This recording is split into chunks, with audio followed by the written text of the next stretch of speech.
We are now live, and I hope you all can hear us and are comfortably set for the webinar that is just about to start in a minute.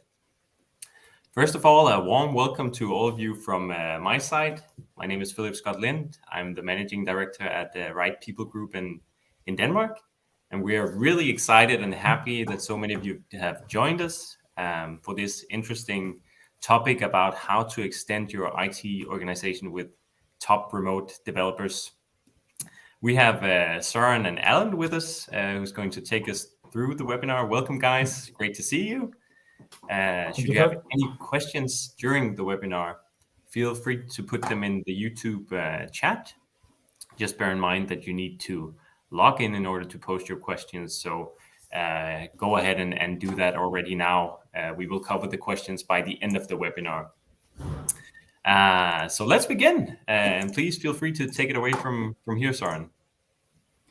Thank you so much, Philip, and also from my side, a warm welcome to Allan. It's a pleasure to have you with us, and we really look forward to hearing some of your experiences with this topic. But I will jump right into the presentation here. And as Philip mentioned, this webinar is about how to extend your IT organization with the best developers. And the agenda for today is that first we will look at different organization models, different approaches to remote work. Then we will take a look at a model that we have made called the hierarchy of needs for remote development and go through that. And then I will pass the word to Allan, and we'll hear some of his key learnings that he has done in Agreena and other organizations. And then I will go back and talk about how to implement remote teams, how to actually set yourself up for having a success with remote teams. And then in the very end, we will look at how Right People Group can help you in this process. And I will also give you some ideas for if you want to know more about this subject, some content that we think is great. So let's jump right into it. And as a comment, if you don't have to take notes or similar after this webinar, we'll send you a recording of the entire webinar, and we'll also send you an ebook that has a lot of all the points that I will make and more to it. So there's no reason for taking notes. Just lean back and enjoy and try to be inspired and see how can you use this in your organization. So first I want to talk a bit about what can be referred to as the future of work, because I think right now work is really changing, and that means how we perceive work and how we do work. And there's some macro trends out there that is really happening right now. And one of them is, of course, remote work. And this is accelerated by COVID-19. So what was before rare is now a new norm. And I think every company has to make up their mind what they think about remote work and what their attitude is to that. So that is definitely a macro trend that we see. Another macro trend is a trend towards going away from just permanent employment and going towards freelance or B2B contracts. That is a trend that we have seen in Denmark for many years, and that is also what our company, Right People Group, is built upon, that a lot of the best IT people are going freelance in Denmark. But we see it a lot now also in Eastern Europe, in Southern Europe, that the best developers are going freelance, and they're not just looking at customers from their own country. They are basically looking abroad, and they're joining this global workforce of top developers. The last part is the entire collaboration part, also heavily accelerated by COVID-19, which means that most companies, they now actually have the processes and the tools for doing remote video meetings, for collaborating in documents and all these things. So right now, working in distributed teams is a lot easier for most companies than it was just 2-3 years ago. So what does this mean for you? We think, and this is of course why we have this webinar, we think the time is now. We think this is an excellent opportunity to build great software and IT organizations in general using this global workforce. So the first point on the agenda here is that we'll look into different organization models, and we have 5 that I'll just go quickly through. And first model or approach to remote work is that remote work is not allowed. And I think this was the norm before COVID, and now it's basically the exception. And I think normally if companies have this model, then it's because management has a feeling that the employees cannot be as efficient as if they are on site. The second is what we call remote tolerant. That means that you can do remote work under certain conditions. Could, for instance, be every Friday or similar, but it's basically seen as a perk. And there's also this assumption that being remote is not as efficient as being on site in the office. And that also means that the processes and the communications are not really set up truly for remote work. The third one we have is what we call multiple locations, and that can be combined with one of the 2 first models. But a lot of larger Danish companies, they have offices in Denmark, and with software development, they maybe have a nearshore office, for instance, in Poland or similar. And that means, of course, that you have 2 physical locations that you can recruit from, but it also means that you are, to a certain extent, used to working with people that are not located in the same place as yourself. The fourth one is what we call the remote teams, and this is our focus for this webinar. And that basically means that some people work at least partly in an on-site office where you have other team members that work fully remotely in distributed teams. Companies that do this are normally, at least to a certain extent, designed for remote work. And this is, as I said, this is what we will focus on in this webinar. The fifth is what we can call all remote. And these are companies that are normally born as all remote. So there are some very famous examples like GitLab and Zapier, where they basically don't have an office and they only gather for social events or workshops or similar. Some of them has really good content about the subject. That's also what I will refer to in the end, for instance, GitLab and Zapier.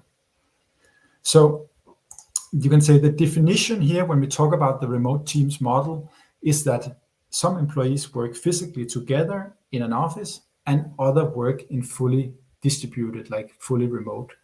And that, of course, has some benefits and it has some challenges. And that I will just go through very shortly here. And of course, if we look at the benefits, then a key benefit is that you are not, in your hiring process, you are not restricted to hiring from, let's say, 50 kilometers around your office. You can tap into a global talent pool that can have an effect on price, and it can have an effect on quality of the people you can hire. It can give you increased flexibility, both for your remote workers, but also for your on-site workers if you embrace the entire remote work. And it can also have hopefully a positive effect on efficiency if you allow people to work the way that they find are most efficient for themselves. They can cut off commuting time, etc. And this has become a thing that is actually pretty important to many employees, that they have this flexibility. So it can also be quite an important parameter in retention of your current employees, that you give this flexibility and work in this way. But of course, when you have people working on site in office, you have other people working in distributed teams. There are definitely challenges that you need to be attentive to. And one of them is communication. Of course, if you have a lot of informal communication in an office, and then you have other team members that are remotely, it is super important that you are attentive to including these team members in all important communication.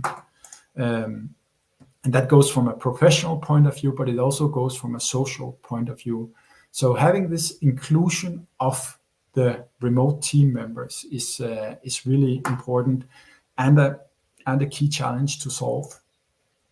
Another aspect that I think you need to be attentive to as the management team is to be really careful not to favor the on-site team over the remote employees. That can be in terms of promotions, in terms of work, task, etc. Because maybe not consciously, but subconsciously, you will have more trust in the people that you are around, physically around every day. So that is a bias that you can have and that you really need to pay attention to.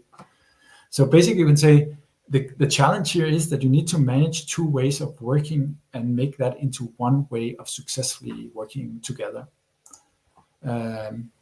This statement here is a part of the ebook, and it's basically something, it's a stand that we have taken, that we think that if you start in this process, if you hire people that are working fully remotely, then you must also give the same flexibility to your people working on site.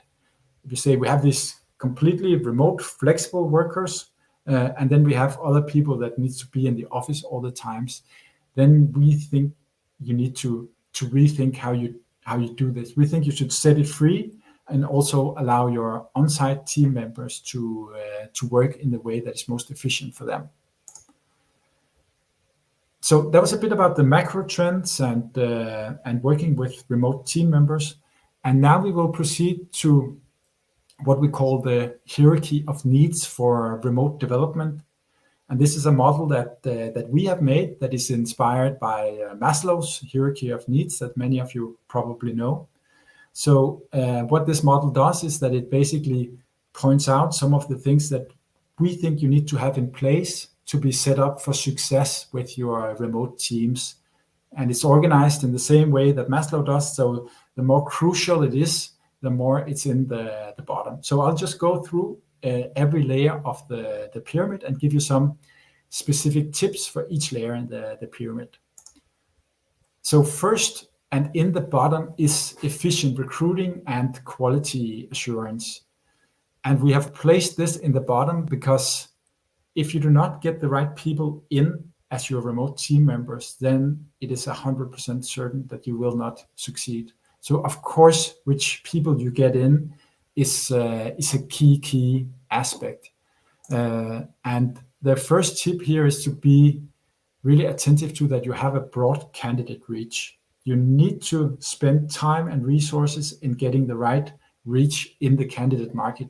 You cannot choose anyone that is better than the best you have to choose from.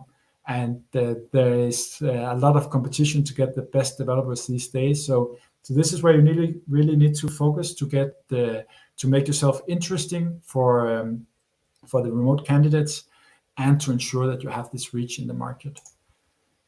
Second is to design a really strong quality assurance and selection process. So this is a specific topic in itself. How do you ensure that the person you are selecting is actually a great developer and can work with you? This can be done with interviews, with tests, etc. And it's something that we will maybe do a webinar later on, gather experience from different companies and broadcast it in another webinar. A third aspect here is to ensure to include your team members when hiring. And this is, of course, partly to have the professional depth that they can really challenge the remote team members you are hiring, but also to get the acceptance from your on-site team. If they have been a substantial part of the hiring process, you are 3 steps ahead when you actually start working together. And then fourth is that if you are new to working with remote team members, then we really think you should go for experienced people and not for junior people. And you should go for people that have a preference for working remotely and have tried it before. Fifth is to ensure legal compliance, make sure that your contracts are correct. And sixth is to emphasize writing and documentation skills. I personally think this is important for all team members, but even more when you start working in distributed ways, then writing and documenting becomes more important. So emphasize that more. So that was the recruiting and quality assurance tips. And the next layer in the pyramid here is IT and infrastructure. And I think this is, of course, crucial for success. If you can't do good video meetings and stuff like that, then then you won't have a chance. But it's actually also a field where most companies are in a fairly good place. But you can say you should have, in my opinion, a shared collaboration platform like Office 365 or G Suite or similar. You also need to make sure that the people you hire actually have access to great internet connection. It's pretty basic, but if it's not in place, then it's a big problem. And the same goes for where they work. Can they sit? Do they have a good workstation at home? If not, can they be maybe in an office space or similar? You should make sure that everybody working remotely have great workstations. And you should also, because the intention here is that you should still have on-site meetings, etc. So if you do that, then you should also have the setup for including remote people without any friction in your physical meetings. So that was the IT infrastructure. And then we'll move on to the third layer here called remote friendly communication. And I think the first and most important thing here is that you ensure that the remote team members, they have minimum the same amount of management attention as your on-site employees. And there you need to calculate in all the informal communication you have around the coffee machine, etc., with your physical colleagues. So make sure set up, for instance, frequent one-to-one video meetings with your remote team members, and keep it not only formal but also the informal communication. And then I think third is to really focus on having a great onboarding process that could, for instance, also include to bring the remote team members physically where you are for a shorter period and work together, can make you know each other better and make it easier to work on the distance. But in general, focus on a great onboarding process. And that goes for both, you can say, the professional aspects, but also the social and cultural aspects. And then fourth here is in general to document your work processes. Make a playbook or similar of how you do things. And you don't have to start with like 100-page document, but start off with your most important process and try to document how do you actually do stuff and use that in both the onboarding and the ongoing work. Next step here is what we call IT supported development processes. And if you have the possibility, then I think you should really go for 100% cloud-based setup and maybe use the chance here to go 100% to that if it's possible for you. We think also that you can say modern software development, DevOps, CI, test automation, all these things that are, of course, a longer journey to make, but they are also a part of what can make it easier and better to work in distributed teams. So maybe if you don't have these things completely in place now, maybe it's the time when you are creating your global organization to also focus on these aspects. A very specific tip here is to, in your video meetings, have the ability to use some kind of whiteboard tool, so you get that also that creativity and that dialogue, that the visual dialogue in your meetings. And same you can say with creating mock-ups. It's something that we, for instance, in Right People Group have focused a lot on, that you have, you can say, a visual foundation for how you talk about requirements and changes, etc. So try to make it visual in general. The cultural aspects is first of all that you in the management of your company all fully support this. That could be, for instance, about whether on-site these people in your office can actually work remotely, for instance. But in general, this is a big step to start building a part of your organizations remotely, and everybody in the management should be in it and understand what it really means. And I think as a part of this is also to document your culture and what you value as a company, and use this already in the interview and selection process, and try to be specific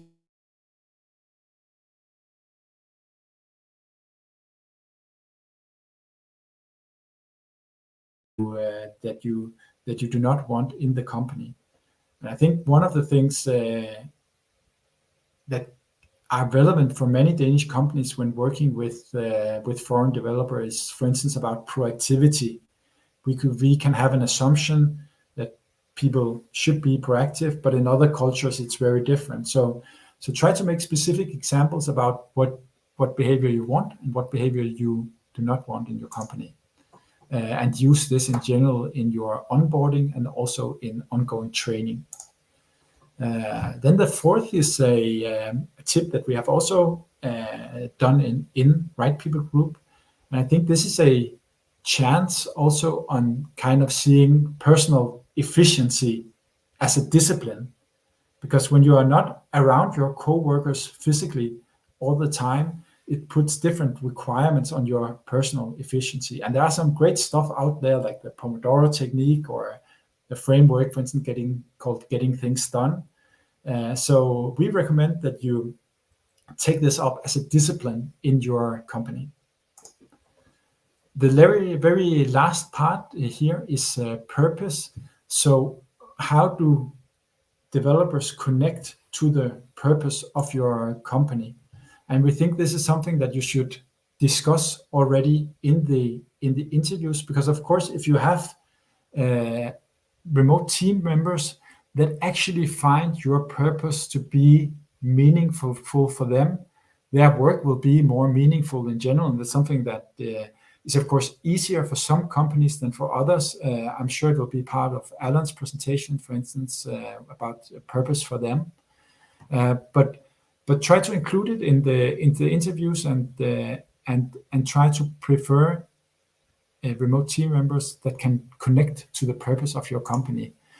And there are frameworks that you can consider, like, for instance, OKR, that try to break down your purpose to more measurable results in a bottom-up process. And there are also tools that you can use for managing this process. For instance, there's something called Leapson. This will also be in the ebook. But that was, you can say, a walkthrough of this hierarchy of needs for remote development.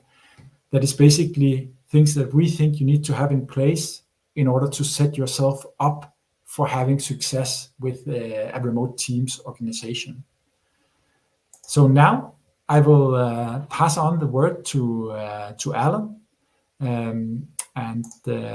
whoops, I will just stop sharing my screen here, and then I will pass the word to Allan. Thank you very much. And I will actually also share my screen here.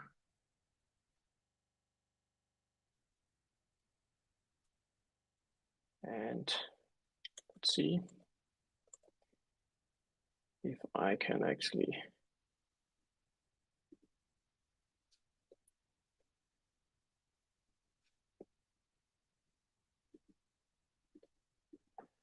There we go. So I'm from Agreena, CTO in Agreena. So I will tell a little bit about the experience we have running. I would call it a remote hybrid setup. A little bit about Agreena. We are today almost 100 people and still growing. Actually, this picture is from May, so not really representing the size we have of the company today. But this is part of actually working in Agreena. We have 2 co-working weeks every year. That's the ambition, where everyone working remote will come to our headquarters in Copenhagen and basically work together for a week, establish social connections, do all the things that is hard online on a video meeting. And that's kind of part of the setup we have. We have a staggering number of 30 different nationalities in the company, still counting. We have a headquarters in Copenhagen, and I would say it's probably 1/3 of our organization sitting in Copenhagen. Rest is sitting either fully remote or in a what we would call a hybrid setup, where you are in the office a few times a month. So just quickly about Agreena, we work within agritech, fintech. We it's probably talks a little bit into the you can say the mission and the value that Søren talked a little bit about. We actually do a very noble thing about making the world we live in a better place, and we do that by having a carbon certificate program for farmers in order to support them from moving from conventional to sustainable farming, and rewarding and helping in that transition. So and basically turning the farmland into carbon sinks, and looking at the environmental challenges we have around us right now. I think that's a very noble and easy mission to buy into, and I think that is something a lot of adult people can relate to. We are Danish founded. Our market is currently Europe. And not saying that we will not be outside Europe, but that's our main focus right now. A little bit about myself. I worked within internet companies since early 90s or mid 90s. So basically from the get-go of World Wide Web in Denmark. I have been inside out of startups, corporates over the years. So I would say I probably know a little bit about both sides of things, in both big corporate setups and small startups. The last 10 to 15 years, I've been really working about establishing remote or cross-border teams. I've been through all the different modes that has been over the years: offshoring, nearshoring, outsourcing, remote hubs, and now in a more fully remote setup. But what would the motivation really be for us to go remote? And I think that's something that's important to ask yourself before you dive into this, because there's some consideration you need to do upfront. I mean, do you, as a leader, trust people sitting remote doing the work, or do you feel more comfortable that you can see them sitting in office at their laptop, churning code or whatever their task is all day? I mean, if you cannot establish or have that trust by default, either you need to find a way to find that trust, or find someone to run a setup that has that trust, or this is simply not for you. I have seen remote setups that has been done through surveillance, basically having people sit with webcams on all day, etc., etc. And I can tell you that's not the way. You will not get happy people working like that, and it will basically, you will take a hit in both in your performance and quality, etc. And forget about retention. People will leave as soon as there's something else. But as Søren also talked a little bit about, I mean, this is really about trust game. So the trust is very easy to gain through basically recruiting the right people that fits into this. And seniority is one of the very, very easy ways to do this. People who has both been, say, in adult working situation for quite a few years, preferable even being remote. I mean, it's just such a little bit easier to trust that people actually are performing the tasks that you would ask them to.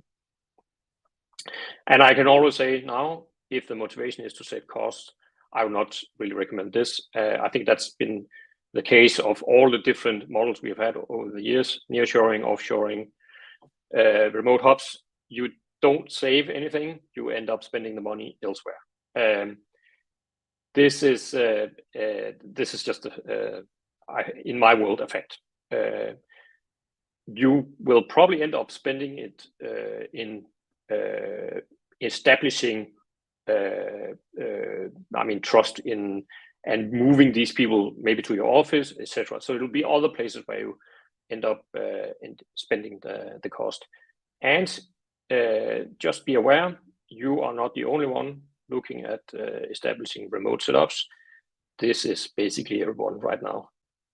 If we talked about in the beginning of COVID, I mean, that at that time, remote was so new. When you were actually working with remote teams at that point, it was not a big competition from the market to find employees working in that model. Today, it's very hard. So just be aware of that. And that also dives a little bit into the cost part. You are not competing. So if you're finding a remote developer sitting in Poland, you are not necessarily competing with a local Polish company. You may actually be competing with global leaders like Facebook and Google, Amazon, etc. So basically, you are competing on global salaries. So keep that in mind. So our key motivation for this, as Søren said, reach into a global market. It's so hard to find people. We have a headquarters in Copenhagen. Competition is fierce on good talent in Copenhagen, and you just get so limited by only being able to recruit in a radius around your headquarters. So with this, you can basically just expand that. And also, in my experience, when you find the right people that match your mission and the road ahead of you, you really find talented, motivated people out there, even if they sit in our country. In our setup, I mean, this has actually not been part of, you can say, the motivation in the beginning, but has become it over time through the experience. Diversity simply just gives us in the end better solution. So, as I said in the beginning, we have a lot of different nationalities in our company, and when you have one nationality dominating your setup, it's usually the decision making out of that nationality that basically dominate how decisions are made in the company, and that's not always to the better. I'm Danish, so I can be allowed to say that if it's 20 bitter, grumpy old Danes making decisions, it's probably not the way decisions are made in other nationalities. And by having that many nationalities, everyone just dial a little bit back on the sharp edges and the edging elbows, giving more space for good discussions, and in the end, we just get better solutions because there's so much more input on the solutions we do. And also, we're not focused on primarily on Denmark. We are a global focused company, and it's just so much easier to have a global focus if you have a global staff. You have a tendency of actually have a very strong focus on your home market if you're dominating. Your staff is dominated by a local staff. And finally, we are not fully remote. I mean, we have a headquarter. We have people going to the headquarter every day because that's their preference. But we also have people working like a more hybrid setup. So as you probably see, I'm actually sitting remote today because that gives me the peace and quiet to actually do this instead of being in a meeting room where people knock the door all the time. And that's basically how we do it. I think you need to kind of be really upfront how you want to operate it within your company, so you kind of have a policy on this, so it doesn't just become something that happens. So I think it's really important to be upfront setting that up. So how is it just to operate this setup? Recruitment, of course, it's a big question. Recruitment just doesn't happen automatically. Unfortunately, it's not just about putting a job ad on your homepage and then magically remote people fly in. It's a tough job. It's as tough as it is recruiting on other platforms. It's just you have so much more, you can say, geography to recruit on, and I think you have to be aware of that. So you need to make a strategy on how you handle that. Different countries have different platforms to operate on. you need to really be aware of what you want to.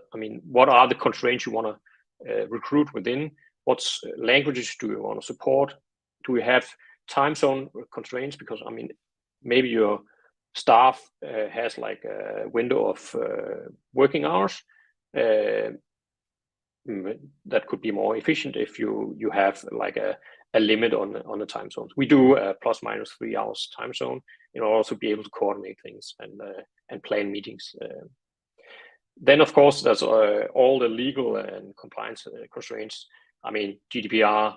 If you are working in a highly regulated setup, it just becomes a little bit harder to operate this, and you will need to look into how that works within your company.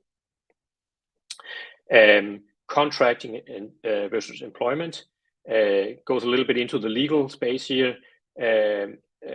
Employment across border, it's a very big gray zone where you could say the laws basically can't keep up with the trends.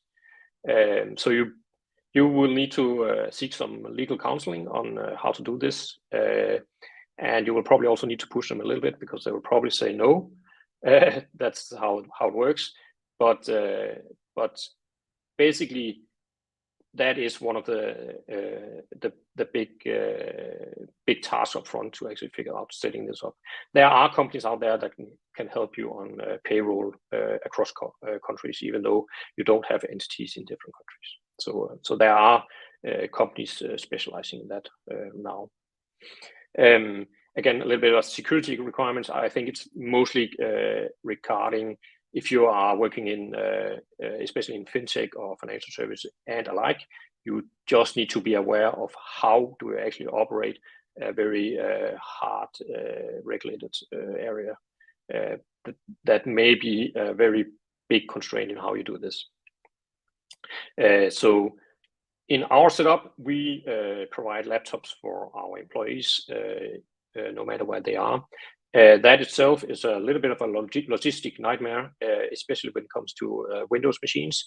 It happens to be that Mac and Apple have global distribution, so it actually makes us very easy for us to ship Mac hardware around to the locations that we required. Windows a little bit tougher, but it's something that you need to take into your consideration about setup, whether you provide hardware or not. Again, going into the security part of this. I think one of the most important thing is though, how will the remote setup be integrated with your company? We operate what I would call a remote first setup, even though we are hybrid setup, but all our team meetings are set up so that everyone sitting remote gets information at the same time as people sitting in the office. I think it's a very dangerous setup to have the remote setup as an add-on.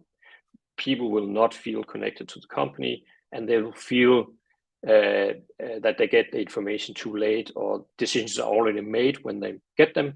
A simple thing as when you go into a meeting, don't stand around the coffee machine doing all the chit chat, go too late to the meeting, and all the decisions are made at the coffee machine. And when you go into the meeting, all the people sitting remote were actually already left because they didn't know where you are, and well, the decision is already made anyway. So you really need to get it under the skin of the entire setup and all your employees, that remote people are actually as important as people in your office.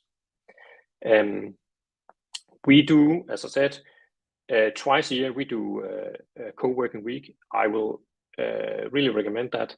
The social bonds you do on those are something people will take home and make it much easier for people to cooperate. It's hard to see how people actually act over a camera. You don't necessarily see body language and so on.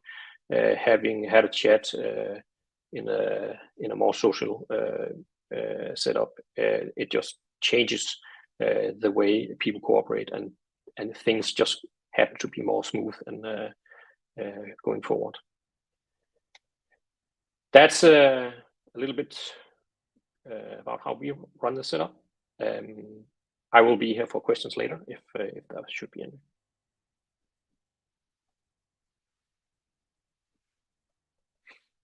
Allan, super interesting to hear your experiences, and I will now continue a bit talking along some of the same lines that Allan has mentioned. But the first thing here is that we have made this little 3-step implementation plan for a plan for actually setting yourself up for success with remote teams. So the first phase is prepare, second is design and document, and 3, you actually do it. So I will just dig shortly into each of these 3 steps and give you some specific tips. And then after that, we'll talk a bit about how Right People Group can help and some further content if you are more interested in this area.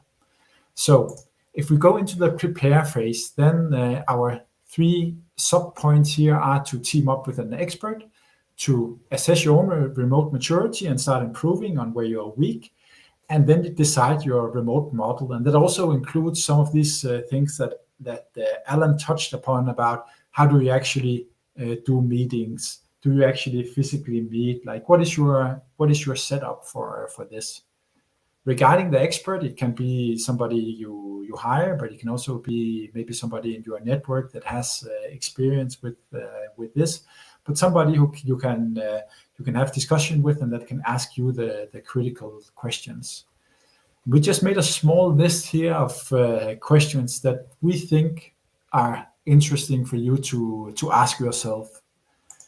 And first one is try to look at this from the perspective of your remote team members and try to think, like, how are you actually culturally different? How are we as Danes culturally different? Because we are actually quite different to most other nations, and that can be in terms of our attitudes towards hierarchies that we not respect as much as other nations.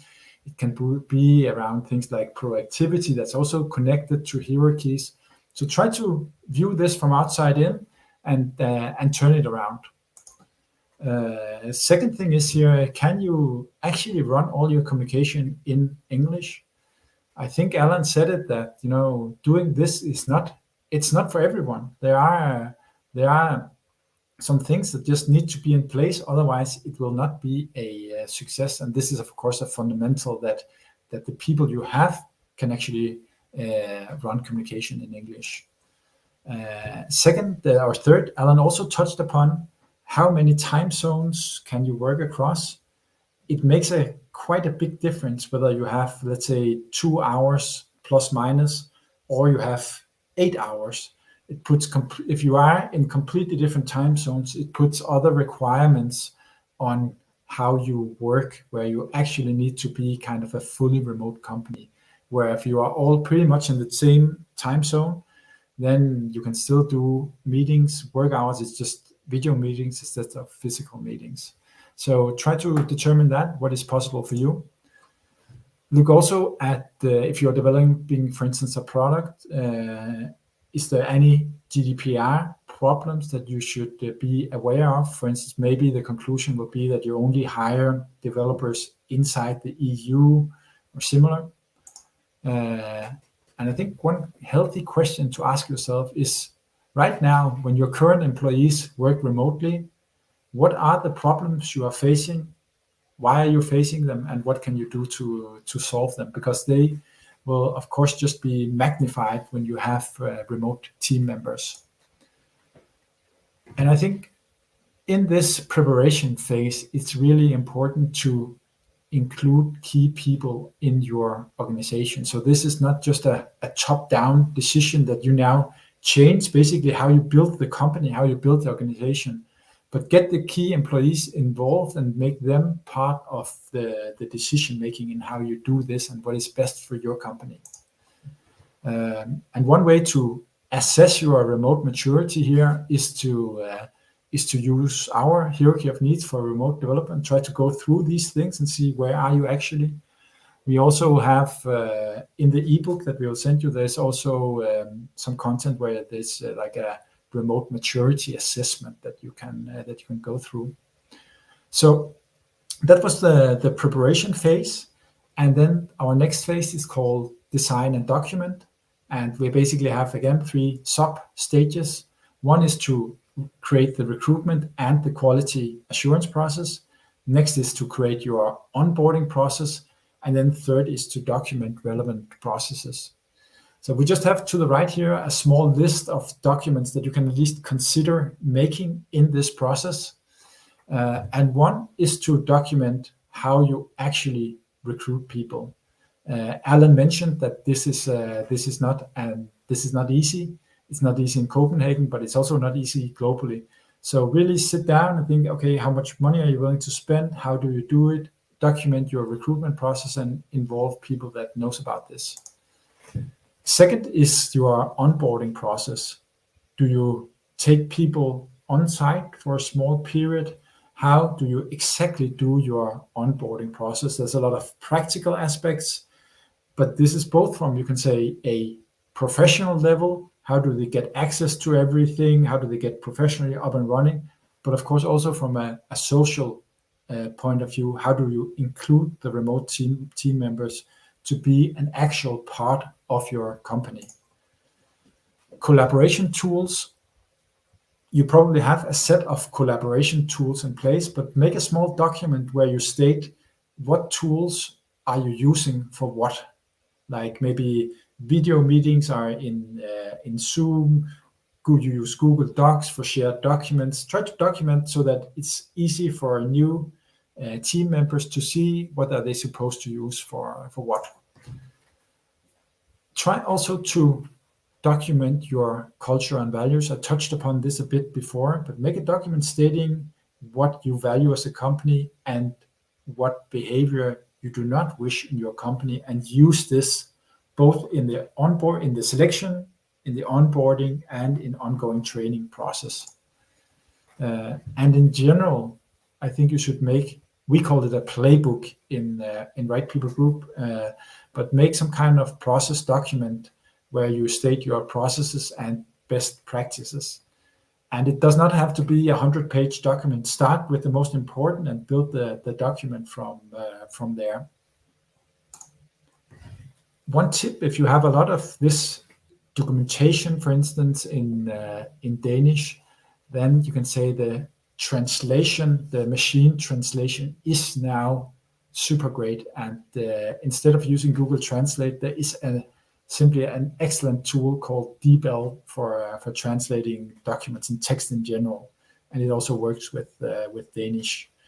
In general, in the ebook we will send after the webinar, there are a lot more kind of tool recommendations for different stuff, but I just took Viabill in here because I personally think it's pretty amazing. The last one, you start doing it, you hire remote developers, and then you adjust the process together with your developers. That goes both for the new remote team members and for existing on-site team members. Simply evaluate and improve how you do things. Specific things, we mentioned it a bit before, Allan also touched upon it, but make sure that you have equal management attention and that you have to calculate in both formal attention, but also the informal attention you give to your on-site employees around the coffee machine, at lunch, etc. So really give the same attention to everybody, and try to learn also from the people you hire.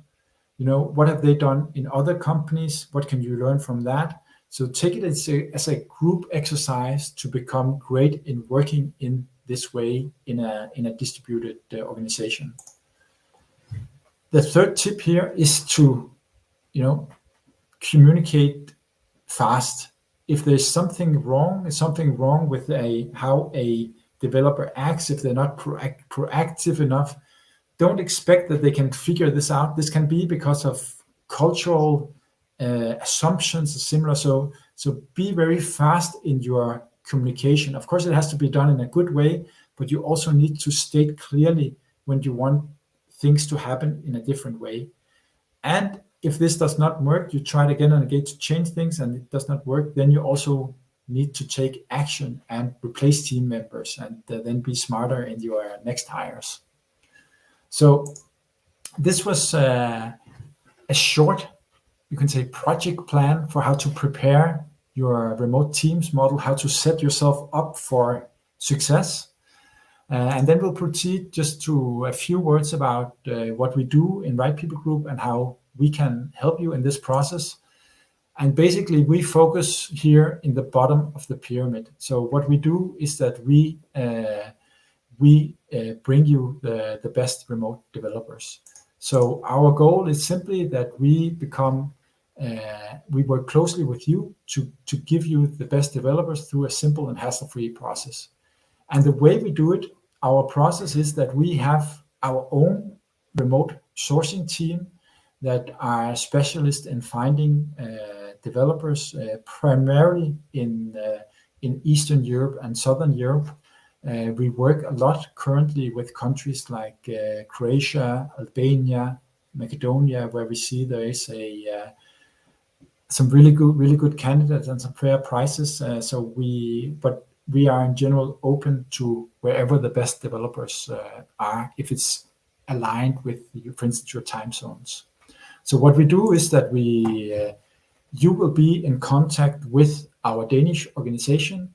They will get to know you, understand how you work, what is important to you, and of course understand the specific requirements for the need you have for a certain developer. Then we will execute our processes with our remote sourcing team so that we have the maximum candidate reach. We already have a pipeline of different developers that we are in constant touch with. We will conduct our personal interviews with candidates, so that we only present 2 or 3 candidates for you that we have carefully chosen based on your needs. And those candidates, they will be presented with a CV, of course, but also like a short summary of how we think they fit your requirements, also highlighting if we think there are points where they do not have the needed experience. And we also normally do a short video presentation of the candidate so you can see what is this candidate actually like, what is your feeling of their English skills, is this somebody that you would like to meet. So that is our process. And just as a last statement here, 5 traits of our service. What we really try to do is, first of all, to be fast. We are constantly working with a pipeline of developers, and we try to deliver within 3 business days from when you give us your requirements to we deliver the first candidates. Second, compliant. You will have the contract with our Danish company, and we will ensure to have compliant contracts with consultants. Third, quality. We don't just send you 10, 15 candidates. We go through a careful selection of what we think are the right ones. Then we present normally 2 or 3, and then you start your quality assurance process that can include test, interviews, etc. So we have a high focus on quality, and we normally only work with senior developers. Hassle-free. We strive to make it very simple to work with us, and we want close relationships to our customers, so we actually knows what developers work great with your organization, what type do not really work with your organization. So it's easy to work with us. And fifth is that it's risk-free. We have 100% no cure, no pay. So you can always ask us, then we run our process, present 2 or 3 candidates, including a specific price. And you only pay if you choose that developer. And you are always welcome to run your own process on the side. You can have other vendors, etc. That is 100% okay with us. If you have needs, you can always send to me personally or to sales@rightpeoplegroup.com. So that was about us and our service. And on this slide, it's also included in the ebook we will send you afterwards. There are some books that we recommend if you want to dig further into this subject, but there are also some resources on the web. And one thing I just want to explain here, because it's a bit unusual, I would say, but is that we have this link to a Google search link. So this is basically a Google search just on GitLab's site, a video search, and they have plus 200 videos. So you can modify this search, and they basically have a video about everything related to remote work. And we find that this content is really great. So if you're looking for further exploration, that's at least one suggestion. So that was the webinar from my side. We will now go back to Philip. I will de-share my screen here, and we will take some questions in the very end here. I think we have 5 minutes or something. We do indeed, 4 or 5 minutes for some questions, so we will make sure to be efficient. Thank you, Søren and Allan, for some really interesting insights here.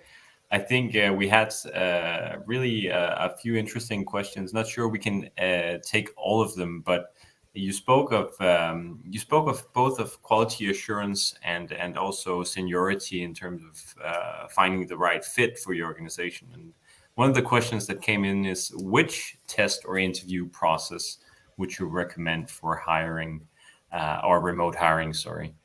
So can you perhaps share maybe some insights, both of you specifically, any recommendations? Yeah, you can say for test, we are normally tapping into our customers' test process so that we don't test them and then they do another test process, because then it can scare them away if there are just simply too many tests. But I know for a fact that Allan has a really good way of doing this, I think. So maybe I think it's more interesting to hear your opinion about this, Allan, what you think. Yes, for all the technical positions we have tests, and it's basically just a GitHub repository just explaining what they do, and they just submit a GitHub repo. Usually we say the test takes around 2 to 3 hours. We don't ask people to do a gold plating very big solution, because it's more about, I mean, are they able to code? But it's actually more about having something to talk about on a technical interview. So you can actually ask, why did you do this and this and this? So it's a very good input for we always have developers in the technical interview that go through this. So even though that the candidate have to invest 2 or 3 hours upfront, you actually also get a lot of, I mean, it's a personal review of that code also, so you actually get some input on the solution afterwards. And that usually ends up in good talks about how you code and the processes around it and so on. So I for us, that works really well. And I think what I know, it can be a bit dangerous to think, okay, you can do this test and then you get a score just stating how good this developer is, because software development is more complex than so. And for instance, there are these tests like codility or similar, and maybe they can be used, but it's also something that you need to be careful about. I think it's super great to have such a test as a communication starter about what is actually good software development. So that you also, when discussing this, you work together with the candidates. To be fully transparent, this is also we're talking trust here. So we also need to make sure that the person that submits the code is actually the person we are interviewing. That unfortunately is the real thing that you have to take into account.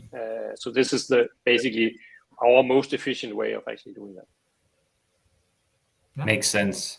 Thank you. Very good insights. I think we'll jump to the next question, maybe also related to test actually and the interview process, but also in a broader sense. What is the key reasons for failure you see when companies are hiring remote?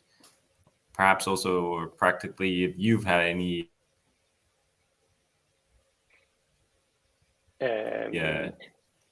I've been through. Of course, it's a learning process. So it's not all a dance and party all the time. It's a learning experience, and you need to.